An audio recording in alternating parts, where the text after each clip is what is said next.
ನಮಸ್ಕಾರ ಗೆಳೆಯರೇ, ನಿಮ್ಗೆಲ್ರಿಗೂ ನೆನಪಿರಬಹುದು, ಇತ್ತೀಚೆಗೆ ರಷ್ಯಾ ಅಧ್ಯಕ್ಷ ಪುಟಿನ್ ಭಾರತಕ್ಕೆ ಬಂದು ಹೋದಾಗ ಯಾವುದೇ ದೊಡ್ಡ ಡೀಲ್ ಅಥವಾ ಒಪ್ಪಂದವನ್ನ ಘೋಷಣೆ ಮಾಡಿರಲಿಲ್ಲ. ಆಗ ನಿಮ್ಮೆಲ್ಲರ ಮನಸ್ಸಿನಲ್ಲಿ ತುಂಬಾ ಕೋಪ ಇತ್ತು. ಭಾರತ ಮತ್ತು ರಷ್ಯಾ ಸೇರಿ ಎಲ್ಲಾ ಡೀಲ್ಗಳನ್ನ ಮುಚ್ಚಿಟ್ಟಿದ್ದಾರೆ, ಭವಿಷ್ಯದಲ್ಲಿ ಅನೌನ್ಸ್ ಮಾಡಬಹುದು ಅಂತ ನಾವು ಅಂದ್ಕೊಂಡಿದ್ದೆವು. ನಿಮ್ಮಲ್ಲಿ ಬಹಳಷ್ಟು ಜನರು ಕೂಡ ಹೇಳ್ತಿದ್ರಿ, ಈಗಲೇ ಅನೌನ್ಸ್ ಮಾಡಬೇಕಿತ್ತು, ಈ ಅಮೆರಿಕಾದ ಮುಖಕ್ಕೆ ಈಗಲೇ ಹೊಡೆದಂಗಾಗ್ತಿತ್ತು, ಅವರಿಗೆ ಪಾಠ ಕಲಿಯುವಂತಾಗ್ತಿತ್ತು ಅಂತ. ಹಾಗೆ ನೀನು ಕೆಲವರು ಟ್ರಂಪ್ ಬರ್ತಾರೆ ಅಂತ ಅಥವಾ ಅಮೆರಿಕಾಗೆ ಹೆದರಿ ನಾವು ಡೀಲ್ ಮುಚ್ಚಿಡ್ತಿದ್ದೀವ ಅಥವಾ ಮಾಡಬಹುದಾಗಿದ್ದ ದೊಡ್ಡ ಡೀಲ್ಗಳಿಂದ ನಾವು ಹಿಂದೆ ಸರಿದಿದ್ದೀವ ಅಂತೆಲ್ಲ ಮಾತಾಡಿಕೊಳ್ತಾ ಇದ್ರು. ಆದ್ರೆ ಗೆಳೆಯರೆ, ಇವತ್ತಿನ ಈ ಸುದ್ದಿ ಕೇಳಿದ್ರೆ ನಿಮ್ಗೆ ಅರ್ಥವಾಗ್ತದೆ ಅವತ್ತು ಆ ಡೀಲ್ಗಳನ್ನ ಯಾಕೆ ಮುಚ್ಚಿಡಲಾಗಿತ್ತು ಹಾಗೂ ಆಗ್ಬೇಕಿದ್ದ ಕೆಲವು ಡೀಲ್ಗಳನ್ನ ಯಾಕೆ ರದ್ದು ಮಾಡಲಾಯಿತು ಅಂತ. ಹಾಗೂ ಇದು ನಿಜಕ್ಕೂ ಭಾರತದ ಒಂದು ಮಾಸ್ಟರ್ ಸ್ಟ್ರೋಕ್. ಸೊ ಬನ್ನಿ ಗೆಳೆಯರೆ, ಇದರ ಹಿಂದಿನ ಅಸಲಿ ಆಟ ಏನಿದೆ ಅಂತ ಇವತ್ತಿನ ಈ ವಿಡಿಯೋದಲ್ಲಿ ತಿಳಿದುಕೊಳ್ಳೋಣ. ಅದಕ್ಕಾಗಿ ಇಂಟ್ರೆಸ್ಟಿಂಗ್ ವಿಡಿಯೋನ ಕೊನೆವರೆಗೂ ನೋಡಿ ಹಾಗೂ ಭಾರತದ ಈ ಮಾಸ್ಟರ್ ಸ್ಟ್ರೋಕ್ ಆಗಿ ಈ ವಿಡಿಯೋನ ಲೈಕ್ ಮಾಡುತ್ತಾ ಕಮೆಂಟ್ ಅಲ್ಲಿ ಜೈ ಹಿಂದ್ ಅಂತ ಬರೆಯುವುದನ್ನ ಮರೆಯದಿರಿ.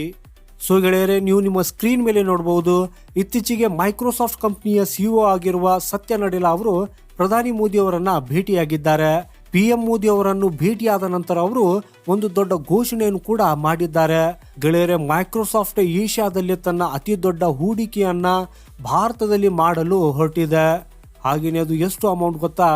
ಸುಮಾರು 1.5 ಲಕ್ಷ ಕೋಟಿ ರೂಪಾಯಿಗಳು. ಹೌದು, ಮೈಕ್ರೋಸಾಫ್ಟ್ ಒಂದೇ ಕಂಪನಿ ಭಾರತದ ಒಳಗೆ 1.5 ಲಕ್ಷ ಕೋಟಿ ಹೂಡಿಕೆ ಮಾಡುವುದಕ್ಕಾಗಿ ಹೊರಟಿದೆ. ಹಾಗೂ ವಿಶೇಷ ಅಂದ್ರೆ ಈ ಎಲ್ಲ ಹೂಡಿಕೆ ಕೇವಲ ಒಂದೇ ಒಂದು ಪ್ರಾಜೆಕ್ಟ್ಗಾಗಿ ಇರಲಿದೆ. ಯಾಕಂದ್ರೆ ಮೈಕ್ರೋಸಾಫ್ಟ್ ಈಗಾಗಲೇ ಭಾರತದಲ್ಲಿ $1 ಬಿಲಿಯನ್ ಹೂಡಿಕೆಯನ್ನು ಮಾಡುತ್ತಲೇ ಇದೆ. ಹಾಗೂ ಇದು ಅದಕ್ಕಿಂತ ಬೇರೆಯಾಗಿ ಪ್ರತ್ಯೇಕವಾಗಿ 1.5 ಲಕ್ಷ ಕೋಟಿ ರೂಪಾಯಿಗಳನ್ನ ಭಾರತದಲ್ಲಿ ಹಾಕಲಾಗ್ತಾ ಇದೆ. ಇಲ್ಲಿ ಯಾರಿಗೆ ಇದು ಎಷ್ಟು ದೊಡ್ಡ ಮೊತ್ತ ಅಂತ ಅಂದಾಜು ಇಲ್ಲವೋ ಅವರಿಗೆ ಒಂದು ಉದಾಹರಣೆ ಮೂಲಕ ಹೇಳ್ತೀನಿ ಕೇಳಿ. ನಮ್ಮ ನೆರೆಯ ದೇಶ ನೇಪಾಳ ಇದೆಯಲ್ಲ, ಅದರ ಅರ್ಧ GDP ಅಂದ್ರೆ ಅರ್ಧದಷ್ಟು ಆರ್ಥಿಕತೆಯನ್ನೇ ನೀವು ಈ ಹಣದಿಂದ ಖರೀದಿಸಬಹುದು. ಇನ್ನು ಬಿಲಿಯನ್ಗಳಲ್ಲಿ ಹೇಳುವುದಾದ್ರೆ ಸುಮಾರು 17 ರಿಂದ 18 ಬಿಲಿಯನ್ ಹಣವನ್ನ ಒಂದೇ ಕಂಪನಿ ಈ ಮೈಕ್ರೋಸಾಫ್ಟ್ ಭಾರತದಲ್ಲಿ ಹಾಕುವುದಕ್ಕಾಗಿ ಹೊರಟಿದೆ. ಆದ್ರೆ ಗೆಳೆಯರೆ, ಇದು ಏನು ಅಲ್ಲ. ಈಗ ನಾನು ನಿಮಗೆ ಹೇಳಲು ಹೊರಟಿರುವ ಈ ವಿಷಯ ನಿಜಕ್ಕೂ ಅತಿ ದೊಡ್ಡ ಸ್ಫೋಟಕವಾಗಿದೆ. ಹಾಗೂ ಇದನ್ನ ಕೇಳಿ ನೀವು ಖಂಡಿತ ನಗ್ತೀರಾ. ನಿಮ್ಮ ಸ್ಕ್ರೀನ್ ಮೇಲೆ ನೋಡಿ ಗೆಳೆಯರೆ, ಒಂದು ರಿಪೋರ್ಟ್ ಬಂದಿದೆ. ಅದರ ಪ್ರಕಾರ ಸ್ವತಃ ಡೊನಾಲ್ಡ್ ಟ್ರಂಪ್ ಅವರ ವೈಯಕ್ತಿಕ ಹಣವನ್ನು ಅಂದ್ರೆ ಅವರ ಸ್ವಂತ ದುಡ್ಡನ್ನ ಬ್ಯಾಂಕಿನಲ್ಲಿ ಇಟ್ಟು ಒಂದು ಕಂಪನಿಗೆ ಹೂಡಿಕೆ ಮಾಡಲು ಕೊಟ್ಟಿದ್ದಾರೆ. ಹಾಗೂ ಆ ಕಂಪನಿ ಭಾರತದಲ್ಲಿ 1 ಲಕ್ಷ ಕೋಟಿ ರೂಪಾಯಿಗಳನ್ನು ಹೂಡಿಕೆ ಮಾಡುವುದಕ್ಕಾಗಿ ಹೊರಟಿದೆ. ಅಂದ್ರೆ ಟ್ರಂಪ್ ತಮ್ಮ ಸ್ವಂತ ಜೇಬಿನ ಹಣವನ್ನ ಭಾರತದ ಒಳಗೆ ಹಾಕಿಸುತ್ತಿದ್ದಾರೆ. ಹಾಗೂ ಇದರಿಂದ ನೀವು ಅಂದಾಜು ಮಾಡಿ ಭವಿಷ್ಯ ಎಲ್ಲಿದೆ ಅಂತ. ಯಾಕಂದ್ರೆ ಅಮೆರಿಕದ ರಾಷ್ಟ್ರಪತಿಗಳು ಜಗತ್ತಿನ ಅತ್ಯಂತ ಬುದ್ಧಿವಂತ ವ್ಯಕ್ತಿಗಳಿಂದ ಸುತ್ತುವರೆದಿರುತ್ತಾರೆ. ಯಾವಾಗ ಅವರೇ ತಮ್ಮ ಸ್ವಂತ ಹಣವನ್ನು ಭಾರತದಲ್ಲಿ ಹಾಕಿಸುತ್ತಿದ್ದಾರೋ ಇನ್ನು ಉಳಿದ ಅಮೆರಿಕನ್ ಕಂಪನಿಗಳ ಪಾಡೇನು, ಅವುಗಳೆಲ್ಲ ಇವರ ಹಿಂದೆಯೇ ಬರುತ್ತಿವೆ.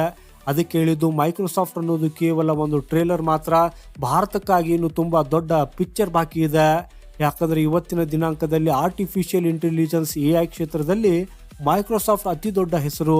ಯಾವಾಗ ಈ ಕಂಪನಿ ಭಾರತದಲ್ಲಿ ಇಷ್ಟು ದೊಡ್ಡ ಕ್ಯಾಂಪಸ್ ತೆರೆಯುತ್ತೋ, ಇಷ್ಟು ಬೃಹತ್ ಪ್ರಮಾಣದಲ್ಲಿ ಹಣ ಹೂಡಿಕೆ ಮಾಡುತ್ತೋ, ಆಗ ಇದರ ಜೊತೆಗೆ ಉಳಿದ AI ಕಂಪನಿಗಳು ಕೂಡ, ಅಂದ್ರೆ ಅದು ಓಪನ್ AI ಆಗಿರಲಿ, NVIDIA ಆಗಿರಲಿ, ಗೂಗಲ್ ಆಗಿರಲಿ ಅಥವಾ ChatGPT ತರಹದ ಇತರೆ AI ಮಾಡೆಲ್ಗಳ ಕಂಪನಿಗಳೇ ಆಗಿರಲಿ, ಎಲ್ಲವೂ ಭಾರತದ ಕಡೆ ಮುಖ ಮಾಡ್ತಾವೆ.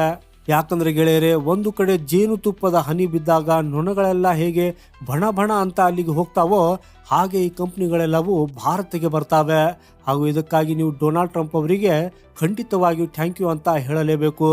ಯಾಕಂದ್ರೆ ಈ ಡೊನಾಲ್ಡ್ ಟ್ರಂಪ್ ಅಮೆರಿಕಕ್ಕಾಗಿ ತೆಗೆದುಕೊಂಡ ಕೆಲವು ಭಸ್ಮಾಸುರ ನಿರ್ಧಾರಗಳ ಫಲಿತಾಂಶ ಏನಾಗಿದೆ ಅಂದ್ರೆ ಈ ಅಮೆರಿಕನ್ ಕಂಪನಿಗಳೆಲ್ಲ ಈಗ ಭಾರತದ ಕಡೆಗೆ ಮುಖ ಮಾಡ್ತಾ ಇವೆ. ಹಾಗೇನೆ ನೀವು ಕೇಳಬಹುದು ಅದು ಹೇಗೆ ಅಂತ. ಸೊ ನಾನು ನಿಮ್ಗೆ ಹೇಳ್ತೀನಿ ಕೇಳಿ. ಇಲ್ಲಿಯವರೆಗೆ ಪ್ರತಿಯೊಂದು ಹೊಸ ಆವಿಷ್ಕಾರ, ಇನ್ವೆನ್ಷನ್ ಎಲ್ಲಿ ಆಗ್ತಾ ಇತ್ತು? ವಿಶೇಷವಾಗಿ ಟೆಕ್ನಾಲಜಿ ವಿಷಯದಲ್ಲಿ ಹೆಚ್ಚಾಗಿ ಸಿಲಿಕಾನ್ ವ್ಯಾಲಿ, ಕ್ಯಾಲಿಫೋರ್ನಿಯಾ ಅಂದ್ರೆ ಅಮೆರಿಕಾದ ಒಳಗೆ ಆಗ್ತಾ ಇತ್ತು. ಪ್ರತಿಯೊಂದು ದೊಡ್ಡ ಕಂಪನಿಯ ಹೆಡ್ ಕ್ವಾರ್ಟರ್ಸ್ ಕೂಡ ಅಲ್ಲೇ ಇರ್ತಾ ಇತ್ತು, ಆಫೀಸ್ ಎಲ್ಲವೂ ಕೂಡ ಅಲ್ಲೇ ಇರುತ್ತಿತ್ತು. ಸೊ ಈ ಕಾರಣದಿಂದಾಗಿ ಭಾರತದ ಯುವಕರಿಗೆ ಇಲ್ಲಿ ಡಿಗ್ರಿ ಮುಗಿಸಿದ ಮೇಲೆ ಒಳ್ಳೆ ವಿದ್ಯಾಭ್ಯಾಸದ ನಂತರ ಸರಿಯಾದ ಅವಕಾಶಗಳು ಸಿಗಲು ಅಮೆರಿಕಾಗೆ ಹೋಗಬೇಕಾಗ್ತಾ ಇತ್ತು. ಸಂಪಾದನೆ ಕೂಡ ಅಲ್ಲೇ ಚೆನ್ನಾಗಿರ್ತಿತ್ತು. ಆದ್ರೆ ಈಗ ಈ ಕಂಪನಿಗಳಿಗೆ ಭಾರತೀಯರನ್ನು ಕೆಲಸಕ್ಕೆ ತೆಗೆದುಕೊಳ್ಳುವುದನ್ನ ಡೊನಾಲ್ಡ್ ಟ್ರಂಪ್ ತುಂಬಾ ಕಷ್ಟಕರವಾಗಿಸಿದ್ದಾರೆ. H1B ವೀಸಾದ ಮೇಲೆ ತುಂಬಾ ರೆಸ್ಟ್ರಿಕ್ಷನ್ಗಳನ್ನ ಹೇರಿದ್ದಾರೆ. ಹಾಗೂ ಇದರ ಜೊತೆಗೆ ಭಾರತದ ಯುವಕರು ಯಾರು ಬುದ್ಧಿವಂತರಿದ್ದಾರೋ ಅವರು ಕೂಡ ಈಗ ಅಮೆರಿಕಾಗೆ ಹೋಗೋದಕ್ಕಾಗಿ ಇಷ್ಟಪಡ್ತಾ ಇಲ್ಲ. ಯಾಕಂದ್ರೆ ಇಲ್ಲಿ ರೇಸಿಸಮ್ ಎದುರಿಸಬೇಕಾಗ್ತದೆ. ಈ ಟ್ರಂಪ್ ಅವರ ಕಟ್ಟರ್ ಬೆಂಬಲಿಗರು ಭಾರತೀಯರ ಮೇಲೆ ದಾಳಿ ಮಾಡ್ತಾರೆ, ಟಾರ್ಗೆಟ್ ಮಾಡ್ತಾರೆ, ಕೆಟ್ಟ ಭಾಷೆಯನ್ನ ಬಳಸ್ತಾರೆ. ಅಂದ್ರೆ ಇಲ್ಲಿ ಬದುಕೋದನ್ನೇ ಕಷ್ಟ ಮಾಡಿಬಿಡ್ತಾರೆ. ಸೊ ಇದೇ ಕಾರಣಕ್ಕೆ ಭಾರತೀಯ ಯುವಕರು ಕೂಡ ಅಲ್ಲಿ ಹೋಗ್ತಾ ಇಲ್ಲ. ಹಾಗೂ ಈ ವಿಷಯವನ್ನ ಅಮೆರಿಕನ್ ಕಂಪ್ನಿಗಳು ಚೆನ್ನಾಗಿ ಅರ್ಥ ಮಾಡಿಕೊಂಡಿವೆ. ಅದಕ್ಕಾಗಿ ಈಗ ಅವರು ಅಮೆರಿಕಾದಿಂದ ತಮ್ಮ ಎಲ್ಲ ಆಫೀಸ್ಗಳು, ರಿಸರ್ಚ್ ಸೆಂಟರ್ಗಳು, ಇದಷ್ಟೇ ಅಲ್ಲದೆ ಪ್ರಾಡಕ್ಟ್ ಮ್ಯಾನುಫ್ಯಾಕ್ಚರಿಂಗ್ ಎಲ್ಲವನ್ನು ಭಾರತಕ್ಕೆ ಶಿಫ್ಟ್ ಮಾಡ್ತಾ ಇದ್ದಾರೆ. ಇದರಿಂದ ಏನಾಗ್ತದೆ ಅಂದ್ರೆ ಭಾರತದ ಯುವಕರು ವಿದೇಶಕ್ಕೆ ಹೋಗಬೇಕಾಗಿಲ್ಲ. ಅವರು ತಮ್ಮ ಮನೆ ಪರಿವಾರದ ಜೊತೆಗಿದ್ದುಕೊಂಡೇ ಭಾರತದ ಒಳಗೆ ಕೆಲಸ ಮಾಡಬಹುದು. ಹಾಗೇನೆ ನೀವು ಹೀಗೆ ಅಂದ್ಕೊಳ್ಬೇಡಿ ಕೇವಲ ಹೈ ಎಂಡ್ ಉದ್ಯೋಗಗಳು ಮಾತ್ರ ಭಾರತಕ್ಕೆ ಬರ್ತಾವೆ ಅಂತ. ಆಕ್ಚುಲಿ ಆಗಿ ಈ ಕಂಪ್ನಿಗಳು ಒಂದು ಚೈನ್ ಅನ್ನ ಶುರು ಮಾಡ್ತಾವೆ. ಅದರ ನಂತರ ಎಲ್ಲರೂ ಅದರಲ್ಲಿ ಬಂದಿ ಆಗ್ತಾರೆ. ಯಾಕಂದ್ರೆ ಯಾವಾಗ ಒಂದು ಕಂಪ್ನಿ ರಿಸರ್ಚ್ ಸೆಂಟರ್ ಭಾರತದಲ್ಲಿ ಇರುತ್ತೋ ಆಗ ಅದರ ಮ್ಯಾನುಫ್ಯಾಕ್ಚರಿಂಗ್ ಕೂಡ ಭಾರತದಲ್ಲಿ ಆಗ್ತದೆ. ಈ ಮ್ಯಾನುಫ್ಯಾಕ್ಚರಿಂಗ್ ಭಾರತದಲ್ಲಿ ಆದ್ರೆ ಅದಕ್ಕೆ ಬೇಕಾದ ಪಾರ್ಟ್ಸ್ಗಳ ಸಪ್ಲೈ ಮಾಡುವ ಕಂಪ್ನಿಗಳು ಕೂಡ ಭಾರತೀಯ ಕಂಪ್ನಿಗಳೇ ಆಗಿರ್ತವೆ. ಮತ್ತೆ ಆ ಕಂಪ್ನಿಗಳಿಗೆ ಕಚ್ಚಾ ಮಾಲು ಅಂದ್ರೆ ರಾ ಮಟೀರಿಯಲ್ಗಳನ್ನು ಒದಗಿಸಲು ಫ್ಯಾಕ್ಟ್ರಿಗಳು ಕೂಡ ಭಾರತದೇ ಆಗಿರ್ತವೆ. ಸೊ ಈ ಕಾರಣದಿಂದಾಗಿ ಒಂದು ಇಡೀ ಸಪ್ಲೈ ಚೈನ್ ಸೃಷ್ಟಿ ಆಗ್ತದೆ. ಹಾಗೇನೆ ನೀವು ಇಲ್ಲಿ ಹೀಗೆ ಹೇಳ್ಬೋದು, ನೀವು ಭಾರತದಲ್ಲಿ ಉತ್ಪಾದನೆ ಮಾಡುತ್ತಿದ್ದೀರಿ ಆದರೆ ಅಮೆರಿಕಾದಿಂದ ಸಾಮಾನು ಮತ್ತು ಕಚ್ಚಾ ಮಾಲನ್ನ ತರಿಸಿಕೊಳ್ಳುತ್ತೀರಿ ಅಂತ. ಸೊ ಗೆಳೆಯರೆ, ನಿಮ್ಮ ಮಾಹಿತಿಗಾಗಿ ಹೇಳೋದಾದ್ರೆ ಇದೆಲ್ಲವೂ ಸ್ಥಳೀಯವಾಗಿ ಆಗ್ತದೆ, ಅಂದರೆ ಲೋಕಲೈಸ್ ಆಗ್ತದೆ. ಇದರಿಂದ ಪ್ರಾಡಕ್ಟ್ನ ಬೆಲೆಯನ್ನ ಕಡಿಮೆ ಮಾಡಬಹುದು. ಅದಕ್ಕಾಗಿ ಹೇಳಿದ್ದು ಕೇವಲ ಹೈ ಎಂಡ್ ಉದ್ಯೋಗಗಳು ಮಾತ್ರವಲ್ಲ, ಇದರ ಜೊತೆಗೆ ಪ್ರೊಡಕ್ಷನ್, ಮ್ಯಾನುಫ್ಯಾಕ್ಚರಿಂಗ್, ಕಚ್ಚಾ ವಸ್ತುಗಳು, ಮೈನಿಂಗ್, ಹೀಗೆ ಲಕ್ಷಾಂತರ ಉದ್ಯೋಗಗಳು ಕೂಡ ಸೃಷ್ಟಿ ಆಗ್ತವೆ. ಹಾಗೂ ಇದೇ ಕಾರಣಕ್ಕಾಗಿಯೇ ನಾವು ರಷ್ಯಾದ ಜೊತೆ ಮಾಡಿಕೊಂಡ ಡೀಲ್ಗಳನ್ನ ಅನೌನ್ಸ್ ಮಾಡಬಾರ್ದಿತ್ತು. ಯಾಕಂದ್ರೆ ಒಂದ್ ವೇಳೆ ನಾವು ಆಗಲೇ ಘೋಷಣೆ ಮಾಡಿದ್ರೆ ಟ್ರಂಪ್ ಕೋಪಗೊಂಡು ಇದೇ ಕಂಪ್ನಿಗಳನ್ನ ಭಾರತಕ್ಕೆ ಹೋಗದಂತೆ ತಡೆಯಬಹುದಿತ್ತು. ಸೊ ಈ ವಿಷಯವನ್ನ ನಾವು ಸರಿಯಾದ ಸಮಯದಲ್ಲಿ ಅರ್ಥ ಮಾಡಿಕೊಂಡೆವು. ಹಾಗೇನೆ ನಾವು ಇಲ್ಲಿ ಅಂದ್ಕೊಂಡೆವು ಮೊದಲು ಇನ್ವೆಸ್ಟ್ಮೆಂಟ್ ಬರಲಿ, ರಷ್ಯಾ ಜೊತೆಗಿನ ಡೀಲ್ ಹೇಗೋ ನಾವು ಮಾಡಿಕೊಂಡೇ ಇದ್ದೇವೆ ಅಂತ. ಸೊ ಇಲ್ಲಿ ಭಾರತ ಮತ್ತು ರಷ್ಯಾ ನಡುವೆ ಎಷ್ಟು ಒಳ್ಳೆಯ ವಿಷಯ ಇದೆ ಅಂದ್ರೆ ಇಬ್ಬರು ಒಬ್ಬರ ಸಮಸ್ಯೆಯನ್ನ ಇನ್ನೊಬ್ಬರು ಅರ್ಥ ಮಾಡಿಕೊಳ್ತಾರೆ.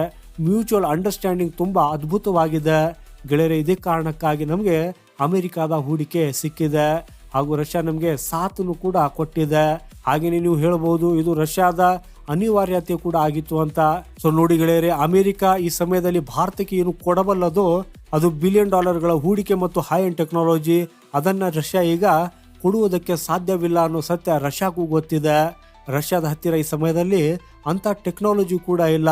ಅದಕ್ಕಾಗಿ ರಷ್ಯಾ ಭಾರತದ ಜೊತೆ ಮ್ಯೂಚುವಲ್ ಅಂಡರ್ಸ್ಟ್ಯಾಂಡಿಂಗ್ ನಲ್ಲಿ ಕೆಲಸ ಮಾಡ್ತಾ ಇದೆ. ಸೊ ಗೆಳೆಯರೆ, ಇದರಿಂದ ನಿಮಗೆ ಈ ಪೂರ್ತಿ ಆಟ ಏನು ಅಂತ ಅರ್ಥವಾಗಿರ್ಬೋದು. ಭಾರತ ಹೇಗೆ ಎರಡೂ ಕಡೆ ಆಟ ಆಡಿ ರಷ್ಯಾ ಮತ್ತು ಅಮೆರಿಕ ಎರಡನ್ನ ಜೊತೆಗೆ ಕರೆದುಕೊಂಡು ಹೋಗ್ತಾ ಇದೆ ಅಂತ. ಹಾಗೂ ಡೊನಾಲ್ಡ್ ಟ್ರಂಪ್ ಈ ಸಮಯದಲ್ಲಿ ಏನ್ ಮಾಡ್ತಿದ್ದಾರೋ ಅದು ಅವರ ವೈಯಕ್ತಿಕ ದ್ವೇಷ.